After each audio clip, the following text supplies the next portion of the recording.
के मान्छे यतिसम्म निर्दय हुन सक्छ? के मान्छे यो धरतीको सर्वश्रेष्ठ प्राणी नै हो त? के बाँच्न पाउने अधिकार उसलाई मात्रै छ त? यो संसारमा अरूले बाँच्न पाउँदैन त? के आफू गरी खानलाई अरूको रिसै गर्नुपर्छ त? यो संसारमा सबैले बाँच्न पाउने अधिकार छ भने यो के गरे? यस्तो निर्दय काम गर्ने को होला? प्रशासनले निकायले उसलाई नभेटे पनि भगवानले पक्कै भेट्नुहुन्छ। यस्तो निर्दयी काम गर्ने मान्छेलाई भगवानले कहिल्यै नछोड्नु। यो भिडियो पुरा हेर्नुहोस्। मैले हिजोदेखि यति राम्रो अनि यति सुन्दर गाउँमा यति नराम्रो अनि यति घिनलाग्दो हरकत गरिन्छ भनेर मैले सोचेको पनि थिएन र कल्पना पनि गरेको थिएन। यो चाहिँ ताराखोला गाउँपालिका वार्ड नम्बर 1 भुसकाटमा रहेको मेरो घर। मेरो आमा विगत केही समयदेखि कृषि पेसामा लाग्दै आउनुभएको थियो र उहाँले कृषि पेसा सँगसँगै पशुपालन पनि गरिरहनु भएको थियो र जसमा अहिले हाम्रो घरमा 1.5 वर्षको एउटा राङ हो र ब्याउनलाई चाहिँ 1 महिना मात्र बाँकी रहेको एउटा माउ भैँसी थियो। सबै कुरा राम्रै तरिकाले चलिरहेको थियो। भैँसीबाट हामीले राम्रै आम्दानी गरिरहेका थियौँ, तर दैव लाग्यो कि दुसाद लाग्यो थाहै भएन। करिब हिजो राति 11:30 बजेतिर यो मेरो गोठमा आगो लागि भएछ। गोठ जलेछ।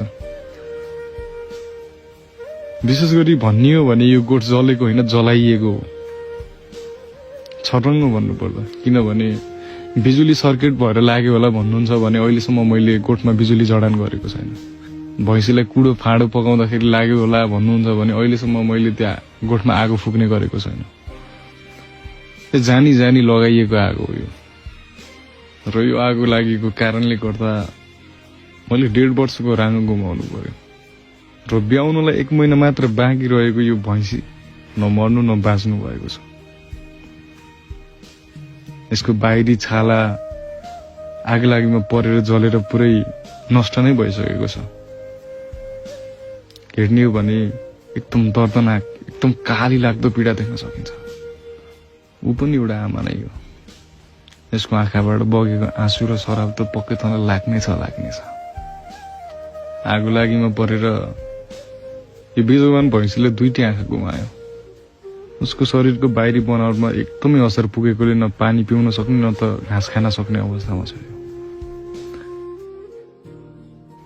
बडो विडम्बनाको कुरा। न पानी पिउन सक्ने, न घाँस खान सक्ने, उसको बाँच्ने अवस्थै छैन।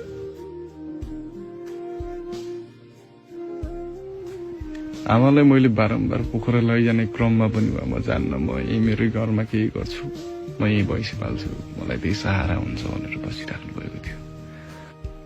र एकै वचनमा मैले यो भैँसी पनि किनिदिएको थिएँ र अहिलेसम्म त्यो भैँसीको ऋण पनि मैले राम्रोसँग चुक्ता गरिसकेको छैन। अहिले यो विडम्बना, यो वज्रपात आइपर्यो। रात बेलुकै बेलामा भए पनि यहाँको जनसमुदाय भेला भएर आगो निभाउन त सहयोग गरिदिनु भएछ, तर मैले हिजोदेखि मेरो आमाको मनमा लागेको आगोको राप पनि अझै मेटाउन सकेको छैन। अझै पनि मैले मेरो आमालाई सम्हाल्न सकेको छैन, सम्झाउन सकेको छैन, बुझाउन सकेको छैन। तँलाई त म पानी मुनि गए नि छोड्दैन। तँलाई यो मेरो आमाको आँखाबाट बगेको आँसु, त्यो भैँसीको आँखाबाट बगेको त्यो आँसु, खुन, रगत पछि तँलाई जय चाहिँ त हुँदैन तेरो। देखिनेछ आज मलाई, भोलि तँलाई।